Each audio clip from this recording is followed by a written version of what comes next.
Welcome to Sports Buds Hockey Podcast, where two friends come together to discuss all things hockey and where everyone's opinion is appreciated. Please welcome your hosts, Merrick Zemp and Colin Simpson.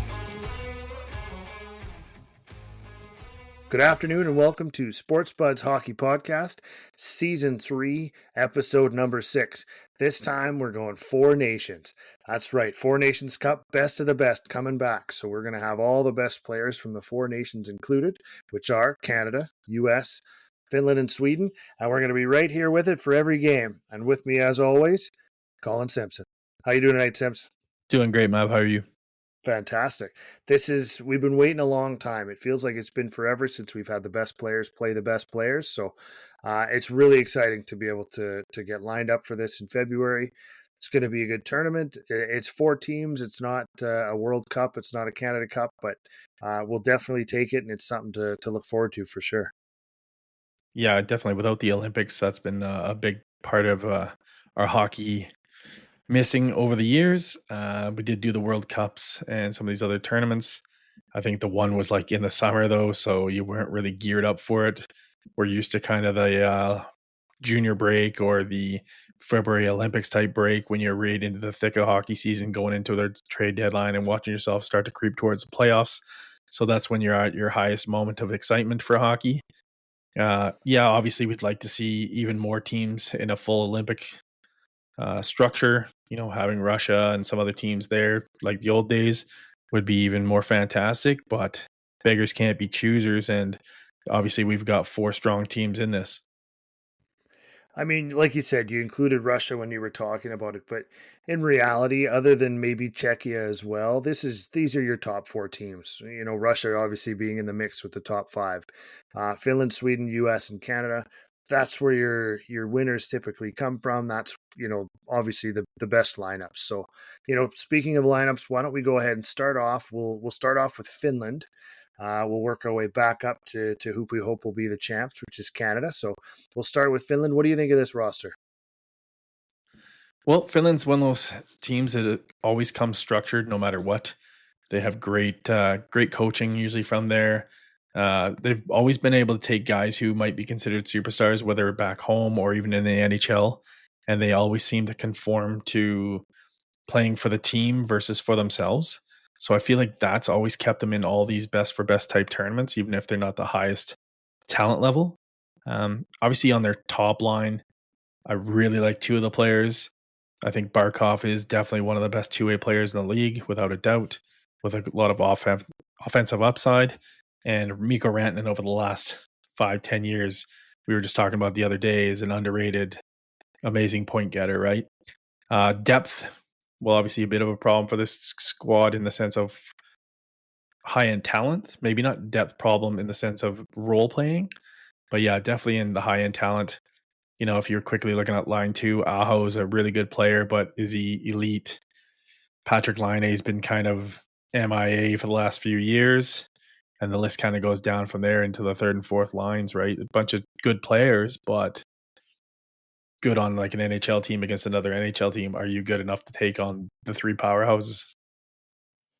Yeah, when you look at a second line with Laine, that, you know, when he was scoring 40 goals was one of the best, but since then hasn't had that type of success. And you're going to compare him to who's going to be on the second line for a team like Canada, right? And even for the U.S. So Teravainen, good player, Kakko, good player, but just they're really good players. They're not stars. They're not superstars. So like you said, I think it's really going to come down to what kind of system those forwards can play and how well they play together. Because if they mesh, it can still be a good line, and they're all good players. It's just how they go together. And then when you look at the back line and goaltending I think should be a strong point for them as long as Saros can stay healthy for the tournament.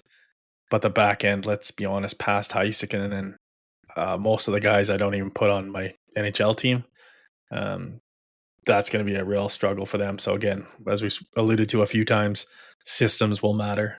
If the systems break down, I think Finland's find themselves 4th place in this tournament.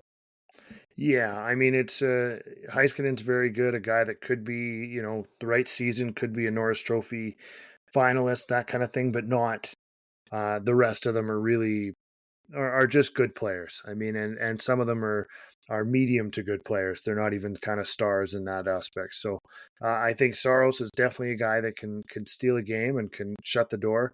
I'm pretty sure he's got a couple, 40 save games and stuff for Nashville. So it may take something like that to beat some of these other teams, depending on how they're shooting. So I agree with you. I think in reality, this is probably a team headed toward the fourth place finish, but we'll see. So in the scenario of, because it's a best on best, when you're playing for your country, whether it be hockey, any sport, really, you have a lot of people to choose from. And you have to make some tough decisions on who's going and who's not. Is there anybody that for you, for Finland, that stands out that maybe could have made this squad and didn't? In reality, not really. There's a couple, Kokanimi. Um, I mean, he's a guy that's definitely getting better and improving. But I don't think he's a lock by any stretch.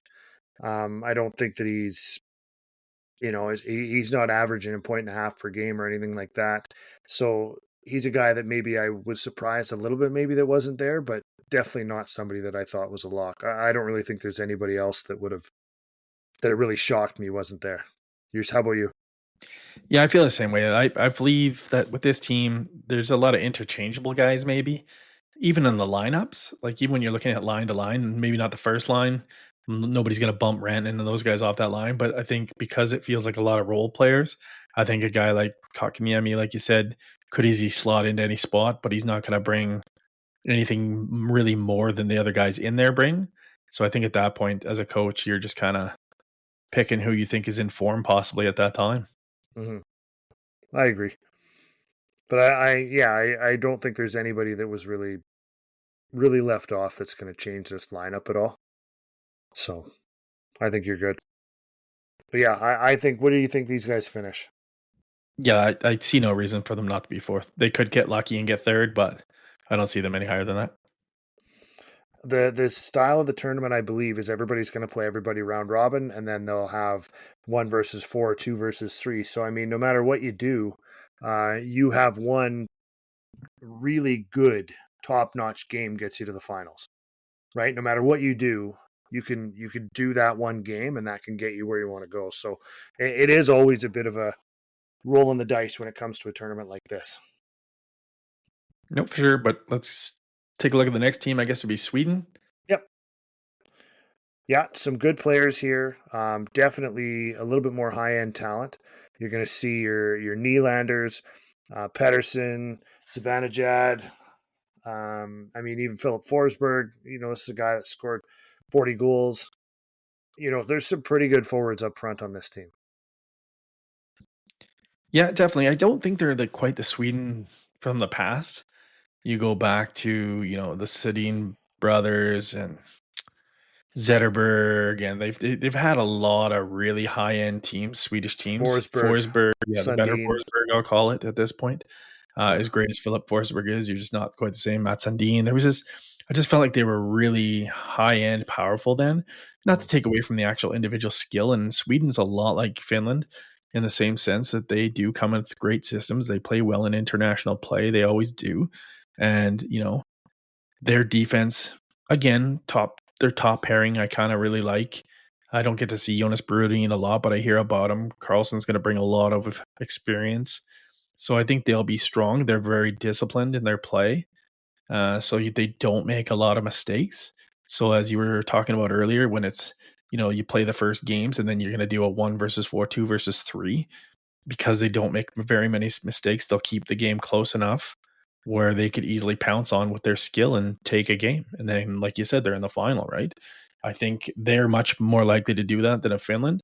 I think they're much stronger. I think Markstrom's having a great year in Jersey, and he's been pretty good for my Flames for the last few years. It's just he had to move on because he's looking to try to progress his own career and hopefully win a cup. Well, I noticed there is actually Rasmus Anderson from the Flames did make the lineup. So, and also just throw it out there, Victor Arvidsson from the Oilers, as well as Matthias Ekholm. So, I think Ekholm is a good example on this the defense that they have for this team. A good solid player, Forsling as well, Hedman as well. Good solid, hard hitting, physical defenseman that I think, yeah, like you said, can keep it close, keep it tight, and then yeah, you give it to the guys up front and see what happens, right? They'll pounce on those mistakes, they'll move forward with it. So, what about Allmark? I mean, they've got him, the list we were looking at before had him as a third stringer. I mean, I think he's gonna the battle for that top spot. I know Markstrom's having a great season with Jersey, but and even Gustafson with Minnesota, they're all doing well. But I think that's going to be a pretty interesting battle, I guess, for getting a starter spot when it comes down to it a couple months from now. Yeah, and again, it all depends how you're doing with your team, obviously, right? The form you're in, especially with goaltenders, we talk about form. It's really easy to see a goaltender's form versus a player's form because sometimes a player could be playing well and maybe not getting points, or maybe they're scoring a bunch, but they're really not that good. Goaltenders, it's really obvious if a guy's out of form. The spotlight's on you every single game, every single play. So obviously, I would favor Markstrom to get the spot.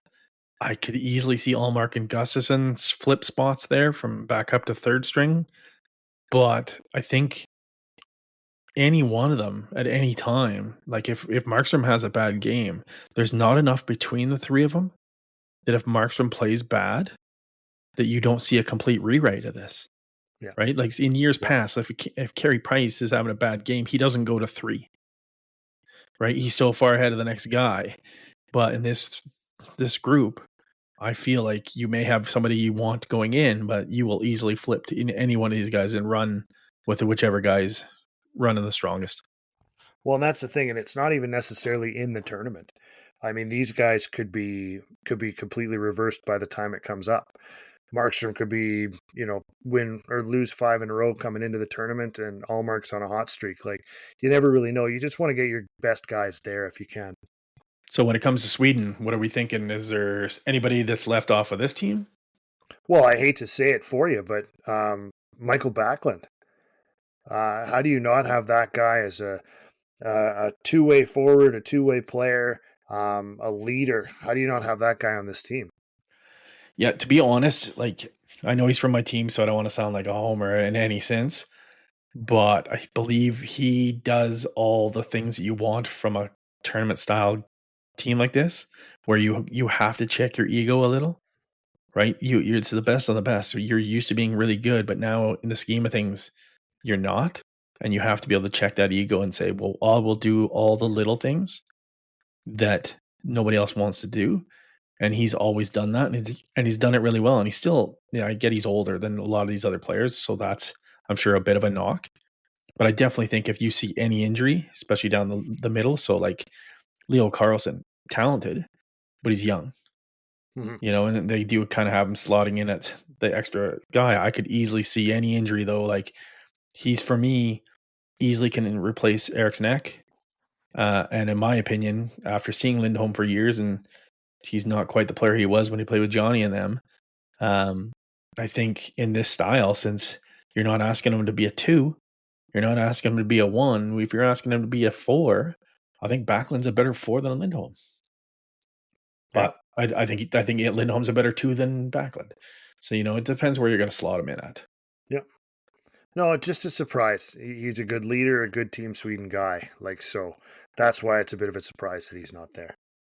Other than that, maybe a Lindholm, Hampus Lindholm for Boston. But, I don't know that when I look at that lineup, I mean, maybe he bumps one of those other guys out, maybe an older guy like Carlson or whatever. But, I mean, I think it's a pretty solid D, and I think you're probably good the way you are. So I understand why Lindholm wouldn't be there.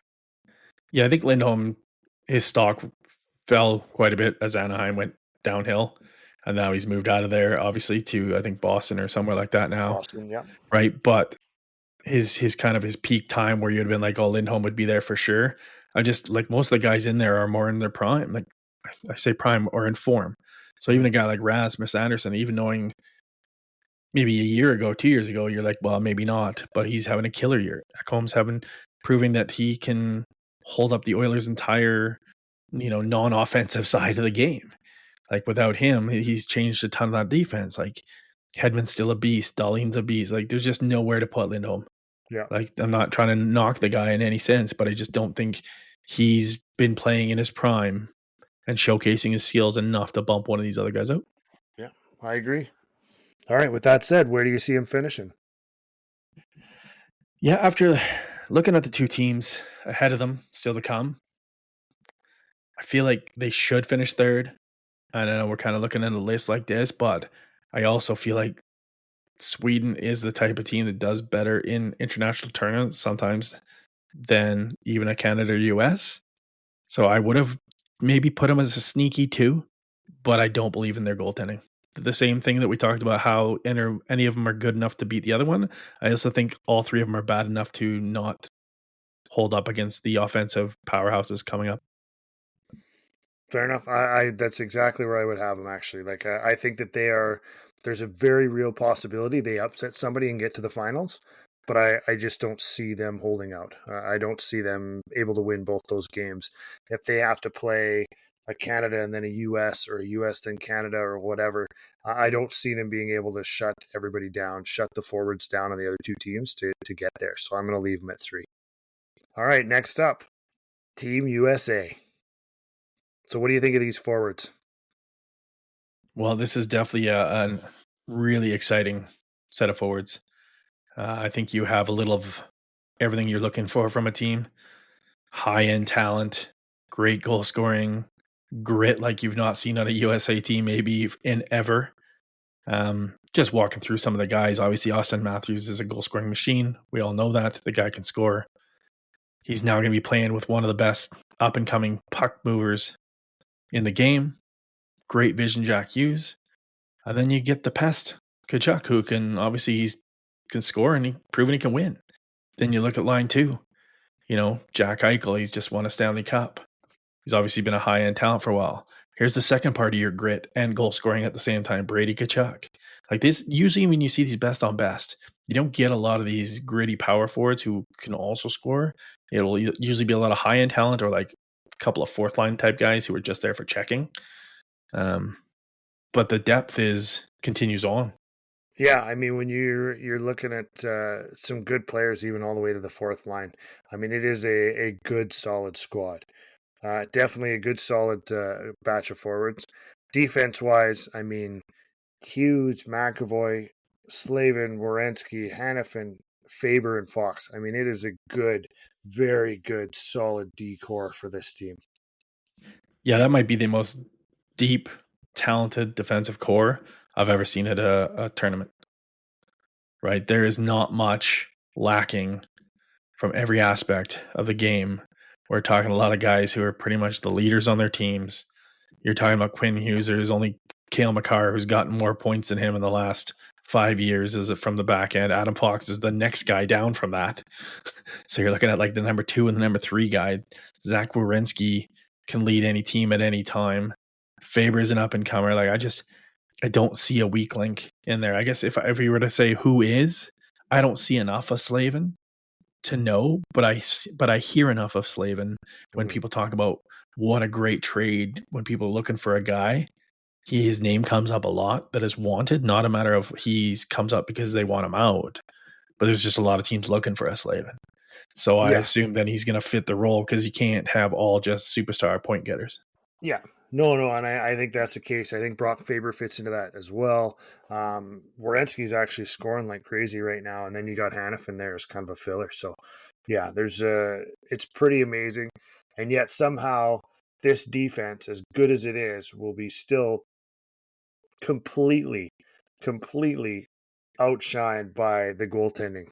Hallebuck, Ottinger, and Swayman. I mean, that is superstar goaltending at its finest. Yeah, so what do you got there? Vezina winner, Vezina runner up, and a guy who seems to excel in tournament play such as playoffs. Yeah. Like what more do you want out of that group? Like we talked about how good the defense is. Maybe that's why they went so high in offensive defense because they're like, yeah, who cares if you give up a 2-on-1? But the only thing about having great goaltending is obviously a big plus, but you're only playing one. And it's great that you got Ottinger and Swayman, but Hallebuck's your guy. So you're only playing one. Or Ottinger's your guy, or Swayman's your guy, but you've only got one. You're only going to put one in there. So it doesn't really, it's not the same as having a set of forwards. It's not the same as having your D. You're only ever playing one at a time. So having that depth is a value, but it's not quite the same. It's quite possible that two of those guys don't see ice time at all, right? Yeah, that being said, though, I can't remember what tournament it was, but I believe there was a tournament going back in which it was like Broder, I think Cujo, and Lou was the third string. And Lou pretty much played every game of the tournament due to a couple injuries. And if Yeah. you're like, if it's not Lou, do we win? Or are we like dead last? Right? So if you're looking Yeah. at Finland, if Saros goes down, pack up. Right? Yeah. That's so you're not wrong. Like if Hellebuck plays every game, Ottinger going and his talent level is an absolute waste. Right, you'd rather trade him out for another couple of stud forwards, or you know what I mean, guys are going to see some ice time, obviously. But the fact that you can go into these games knowing that it doesn't matter who gets put behind you, because let's be honest, when you're playing any sport, if you don't have confidence in your goaltender, it's hard to play your game the way you should be playing it. You're playing it differently. You have to. In spite of what that goaltender's like behind you and your confidence in them. Well, it's not just a goaltending, whether it's your defense behind you, your goaltending behind you, or realistically, even the other guys on your line, right? You have to trust in what they're doing, or else you have to change your game to cover what you know they're going to miss. Correct. The goaltender just stands out more because when you're playing hockey, as you've done, when the goalie just makes one bad play, you watch the entire team head down and everyone's focused on the one guy. Oh, yeah. A lot of the other time, if a D-man or a forward makes a bad play, it's not the same. You don't lose the same amount of confidence you do as the goaltender. But let's be honest, this team is very, very strong. And, they're missing some guys that could have made them stronger, debatably, arguably. Yeah. Like who do we have missing on these guys? Well, as they say, the biggest snub, of course, is 6'6" Tage Thompson. The guy is a scoring machine, has done great. At this point, I believe he is first in the NHL as goals per game. Just still lighting it up, still doing a lot of good things, but also, comes in when it needs to be, right? So that's a big guy that you got to wonder if they're going to look back and think we should have brought him. Yeah, there's no doubt about it, especially when you're talking about hands and size. You don't really see players like that a lot. You're either usually a small guy with good hands or a big guy who's throwing the body around. He kind of gives you the best of both worlds. But another big name out there, and a lot of people, especially from Montreal, who are going to be upset about it, is Cole Caulfield. Mm-hmm. He's proven that he's a goal scorer. It's not a one-year fluke. He wasn't just good in youth. He can score, and he's doing it again this year. And like he's leading, if you were to say all the NHL players who are American, so when we're talking about the American team, he's leading them all with goals, and yet he's not on the lineup. And I believe that just goes to show the fact that the U.S. has so many guys that can score that aren't just tiny and can score. Like when you're looking at guys like Kachuk, Brady, Matthew, they can both score decent size. Austin's a decent size. Eichel can kind of bump a little. Like JT Miller, these are not prototypical tiny forwards when you're talking about goal scorers. These guys can put the puck in the net and play a hard-nosed game. Kreider, like it's a really well-balanced scoring team. Yeah. And you look at Caulfield and he's 5'9", 5'8", smaller guy. He's not throwing the body around. So what do you think he's, obviously a team like this, like you said, is he going to be the first line winger? Probably not. So then as you start dropping him back in the lineup, he needs to do more than just score goals because he might not be doing that as much. Yeah, I just don't know who we're looking down the lineup now for our wingers, and who do you take out? Like, I guess for me, if I really felt like I thought my goal scoring was going to be down, I could make the argument for Gensel. This is just my opinion. I could make the argument for Gensel out and Caulfield in. Gensel just has more experience. So again, a very short tournament that Caulfield hasn't really been part of. Will I think he makes the next one if they go for the Olympics? Yeah. I think he continues down the trend he's doing. He's on the Olympic team. Yeah. But I think in this tournament, you have to balance the fact of young goal scorers versus a guy who can still score. Gensel's still a scorer, but older, more experienced. I look at guys, any guy who plays with Sid picked up a lot through his career and mentally and stuff like that, right? So like, Yeah. I want those type guys on my team. Yeah. I'd still take Chris Kunitz. Guy can do it all. Well, as long as Sid's beside him. Yeah, exactly. But yeah, US is looking strong. So, comes down to it, where are you going to put him? Well, obviously, this could make me very unpopular north of the border, but I believe, not hope, but believe that goaltending and defense and part of just the build of the team, I think the US wins it. I do. I think It doesn't even make you popular on this podcast. Yeah, I'm not even popular in my own house right now. Yeah. So yeah, I don't know. Like we'll get into Canada next, but like that defense and that goaltending, like the forwards, yes, okay, there's other forwards that match, but like I just don't. If Hellebuck is strong, I don't care. McDavid struggles to score on Hellebuck. So, you know what I mean? Like when he gets hard, when he's playing really well, you just can't score on the dude. Like, so we'll see. I could be wrong, and I hope I'm wrong. Obviously, I'll be cheering for them to lose, as I always do. But unfortunately, if I was to say you want to take a bunch of my money and put it somewhere, I'm not betting against them. Yeah, well, I will bet against them because I think that once we get to Canada, I think we're going to establish that this is a team that, regardless of what this defense and goaltending looks like, I think they're still gonna do what they need to do. So I picked this team to finish second. I think they'll probably they'll finish top spot in the round robin, and I think they'll get to the finals, and it'll be Canada US, and Canada will win. So I'm going to pick them to go second and lose in the finals. Well, let's go take a peek at the team that we're both rooting for, at least, All and right, here we go. your pick for the win. There we go. Okay, so let's start with the forwards. Why don't you go ahead? Start with the forwards. Okay, so at the top, we've got a lot of high-end talent.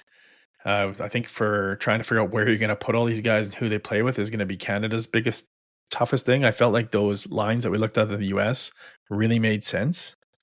Whereas me and you've talked a few times, and we know the players are there, and we're trying to figure out what type of balance they're looking for. Is it just your top line, just straight scorers, and it could obviously match up in any way. Obviously, you've got the two best players, in my opinion, in the NHL right now on this team. Like Draisaitl, we can talk about in a third or fourth spot, but like I think there's not anybody who could not pick McKinnon and McDavid as the top two players. So you've got them out there. You've got arguably one of the best players in the last 20 years, Sidney Crosby. Yeah, he's obviously nearing the end of his career, but as he proves night in and night out with Pittsburgh, he's far from done. And then in tournaments, he has been prolific through the years. Absolutely clutch. Right, so we do have a good mix. We have a lot of fast guys, Braden Points. We got some grit. Marchand, Sam Bennett. We do have more grit than I would have maybe thought we were going to come in with.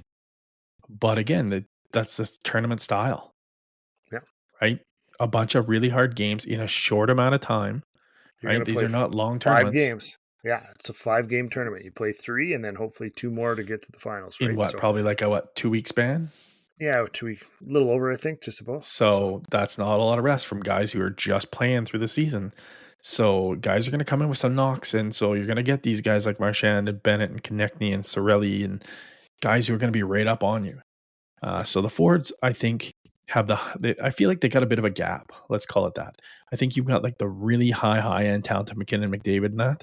And then I think you have a pretty big drop off where I think the selection committee is looking for more team than just the next most talented guy. Because I don't think Brandon Hagel, Anthony Cirelli or Seth Jarvis even. I don't think any of those three, if you were just say, Colin, pick a team for Team Canada. Give me the top 12. Yeah, no, they're not there. They're not going to be. They wouldn't even be on my mind. So, but they are good third and fourth line guys. They will be good at what they do, and so there's definitely a value there. I mean, and also you're looking at a coach that coaches Cirelli and Hagel and has those guys every day, so he knows what he's looking for and he knows what he's getting out of them. So that's part of that part of that responsibility and making sure that they're doing the right things when it comes down to it, right? And again, that's that balance where we talked about it in our past episode about juniors. Is sometimes I worry about how you're picking guys in the sense like, okay, like you said, the coach knows these guys. So you're looking at just the forward line alone and you've got 3 Tampa Bay players. And it's a Tampa Bay team that hasn't been strong in 2 years. So you start to worry about stuff like that, but you can definitely see that he's trying to find familiarity. Yep. Three Lightning guys, Reinhart and Bennett from Florida. You know what I mean? He's trying to find McKinnon and Crosby spend a ton of time together. And Marchand. Yeah, that line alone, like you've got a lot of guys that are used to each other, so there's not going to need to be, 1 or 2 bad games of getting used to each other. So obviously, I feel like that's what he's going for with the forwards. Well, and really to carry that on, that's what he did with the defense as well. You've got Makar, obviously, another guy that we would consider a top 5 or top 10 minimum talent in the NHL. And then he's got his defensive partner in Taves. You got Pietrangelo and then Theodore, another pairing for Vegas. And then you've got some randoms, right? You've got Morrissey, Parayko, and you've got Sanheim. So you've got a couple of good pairs that know how to play together, are going to walk into this tournament ready to go. And they can play together, and right out of the gate, they're going to be good and solid and can play well together. So I think it's a pretty good defense. I mean, a little bit of a surprise with Sanheim, maybe even with Parayko, but I think you've got the other 5 are pretty much expected and really a good, solid top 6, really. Yeah, definitely. Like, obviously, high end there with Cale Makar. He's miles above the rest of the group. But, as you mentioned, as we used to see for many, many years of our lives, there's a reason Brent Seabrook was always on these teams because Duncan Keith was that good. And it made sense to keep him with his partner where he didn't have to learn someone else. And he could continue to be the Duncan Keith that he is every single day. Well, by bringing Taves in, Makar gets to be the best he's ever been. Same vice versa for Taves. Like, don't get me wrong, like Shea Theodore, Peter, these are guys who don't have to change their game, that have made them so good of players because nothing changes. They go to the rink, they go to see the same person beside them, and they change nothing. So they can just perform rather than spend time going, well, what does this guy like to do? What's his tendencies? Who cares? You already know. Second nature. Yeah, right? Exactly. You're ready to go. Yeah. So yeah, I don't mind that concept when you're talking about tournament play. But as we move from there, we get into goaltending. So this is where it gets a little more interesting when it comes to Canada. You've got Jordan Binnington, Aiden Hill, and Sam Montembeault. What are your thoughts?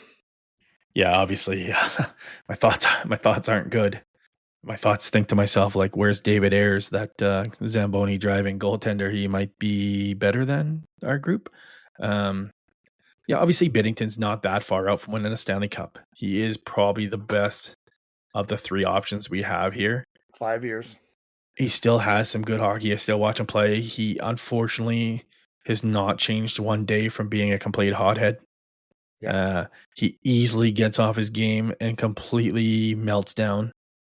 I think that's really worrisome in a tournament where consistency is almost more important. Mm-hmm. You can't have a bad game and blow up and then come back and say, well, don't worry, next game I'll shut him out. And you go, that game was a knockout. Yeah, we're done. Yeah, you know what I mean? There isn't a second chance. Now, Aiden Hill, obviously been strong for Vegas, but he's still an unknown in my opinion. Cup winner 2 years ago. Yeah, but Cup winner as what, his first year in hockey? You know what I mean? Like, he's not like somebody I'm going to say, well, yeah. Well, he didn't start the playoffs that year. We're the best on best. And we're going to got a guy who's been in the NHL for 3 years. Had a cup. Yeah, great. That was a great team he was on. Right? Not that he played bad, but he's still not someone I'm saying, like, you versus Hellebuck, let's go. Not what I want to see. Montembeault, I've seen him play a couple games. He may be one day a good goaltender. He's not ready for this. So unfortunately, that's what we've been dealt. And so now we're kind of just like a lot of playoff runs where goaltenders who you've never heard of have amazing runs. They're taking your team. That's what you're hoping for here, right? You're not sitting back and going, yeah, this goalie's for sure going to take us to the end. You don't know. You take a coin flip and go, does this guy play well or not? I'll flip the coin. You really don't know what it's going to look like. So that's the challenge with this with these guys. Like I said, I don't believe 100% in save percentage, that kind of thing.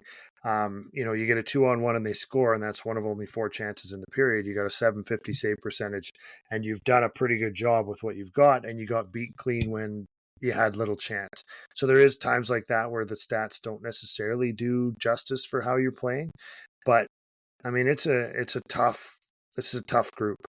But again, like you saw with Aiden Hill a couple years ago, they had an injury. He came in and he was on fire the rest of the playoffs.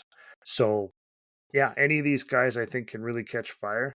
I haven't seen a whole lot from Sam, so we'll see what that looks like, and keep noticing him and keep seeing what he's doing and seeing how he develops. So maybe he'll be ready to go in a couple months. But I think it's going to be a challenge on the goaltending side. Yeah, But and as you said, like the big thing about Binnington and Aiden Hill, they do not match up well with Ottinger and Hellebuck. But if you sometimes want to look at it differently and say that's 2 cups to 0, yeah, and it ain't in favor of Hellebuck and them. that's right. So the highest pressure stakes is the Stanley Cup, and both of them have been through it and won it. So Yeah. I don't want to knock on them too bad because they have Oh, been there and they have done it. yeah, that's it.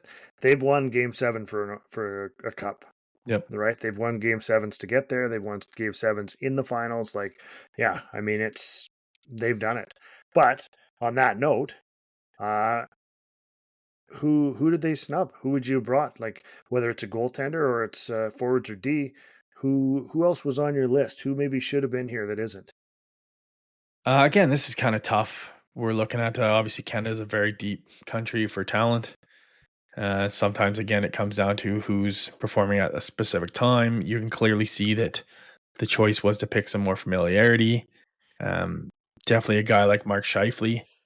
I believe the last time we talked, you said he was having a really good season again. Obviously, Winnipeg's having a good season. Yeah, he's not in his prime, so he's not really a talked about.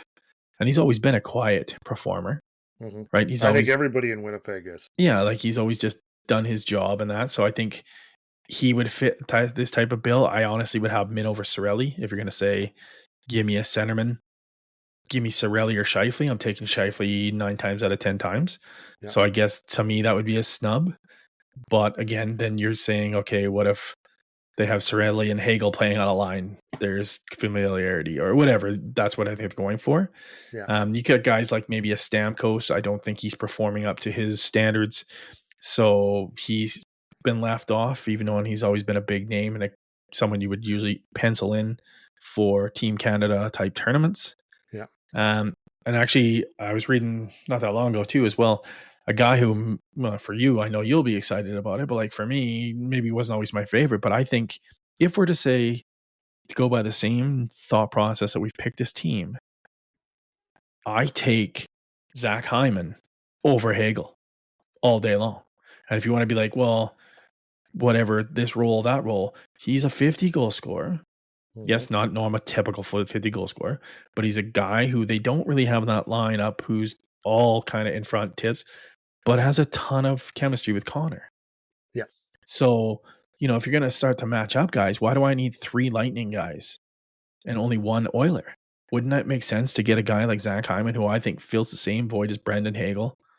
Well, and it kind of comes down to a few things where you look at this and it seems like sometimes they took, accountability to kind of how this season started, right? You've got Zach Hyman dried right up at the start of this year.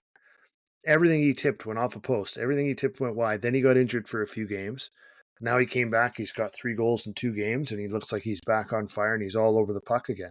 So did they not count it? I mean, the guy got 70 goals last year. Between the regular season and the playoffs, he got 70 goals. How is that guy not like already written with pen? But then on the other side of it, you've got Scheifele, who's absolutely on fire at the start of this year, doing great. The team's doing great. He's like both ends of the rink. He's doing everything, and yet he's not included. So you kind of wonder, like, how did they pick this team where, guys that are not doing well at the start of this year were left off, and guys that are doing well at the start of this year are left off. So when did you pick it to kind of not need some of these guys. Like you said, that chemistry aspect. I mean, I know Zach Hyman gets a little bit of a knock for scoring most of his goals within the crease. But the fact is, that guy digs pucks in the corner. He gets pucks to Connor. He does what he needs to do, and he gets to the right spots all the time. So, And so that's a huge plus. see, and here's a big thing. Connor McDavid, this is going to sound weird. Connor McDavid is one of the hardest players in the league to play with. Oh, yeah. And that is because he's moving so fast and he's thinking so fast. So if you're not used to that we used to talk about this with Sid. Mhm. Reason why Kunitz used to make teams. Because playing with Sid, because he thought the game so much better than everybody around him, it was hard to play with him. For years we talked about, can anybody play with Sid? He's hard to play with. Can't find him a line mate. Can't find him the best player in the world. You can't find him a line mate. And that's because they're hard to play with. So rather than have Brandon Hagel try to figure out how on earth he plays with Connor McDavid quick enough, slot in a guy who I think is a higher end talent. So yeah, so honestly, I think I replace Brandon Hagel with Zach Hyman, and I get the whole getting lightning guys in, but I think Scheifele's miles ahead of Cirelli, and those would be my two changes I would make from the front end. Yeah, no, I would do exactly the same too. I think Hyman proved it last year. He was on a cold streak at the start, so I thought there might be a chance that he's left off because of it. And I thought even a guy like Scheifele might be the guy that would get it instead of him, because Scheifele is doing well, the Winnipeg's doing well, all that, and yet somehow they both got left off. So I don't really have any idea why both of them wouldn't be there, even in that Seth Jarvis role. Like, I think a guy like Scheifele probably fits into the lineup just about anywhere. Like Zach, you're probably thinking that Hyman has to play with Connor, and that's the best place for him. I think he probably could fit in with a few of these guys and do really well. But the idea would be that he would play with Connor. Scheifele, though, in exchange for Jarvis, I think could still fit in the lineup on literally any line, any wing. Like, he'd be able to play anywhere for you. So I mean, that's kind of a tough one. What about defense? From a defensive perspective, I don't think there was any major misses. Like we could talk about maybe back in the Finland times, maybe there's some interchangeables, but I don't think anybody was really left out that's in their prime that was just overlooked, personally. The only one that I thought maybe for a Sanheim might have been Noah Dobson. Getting a lot of points, as much as you can in New York with the Islanders. Other than that, I know there's a lot of talk about Doughty, just as an older guy that could kind of slot in anywhere and whatever, but he hasn't played. He's been injured.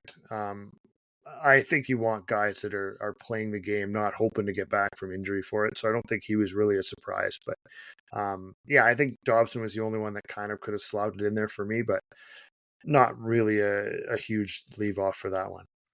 Yeah, and I think across the board, across all four teams, I think they're having this tournament in thoughts of the next Olympics. So I think you would see a lot of older guys that maybe you thought, well, they might help them win this tournament, but you're doing yourself a disservice for the next tournament because these guys, other younger guys, are not getting any time in. And then you go to the Olympics and go, this is everybody's first time in a major best on best. And that just doesn't help you. So obviously, spoiler alert, we for where we pick Canada to land, obviously we've done the other three, and that obviously lays them to number 2 for me, just based almost solely on, I don't know how the lineups are going to look from Team Canada. And then the fact that I said there was 2 guys I think could have swapped out, and I have no faith in the goaltending. It's the only reason they're down to 2.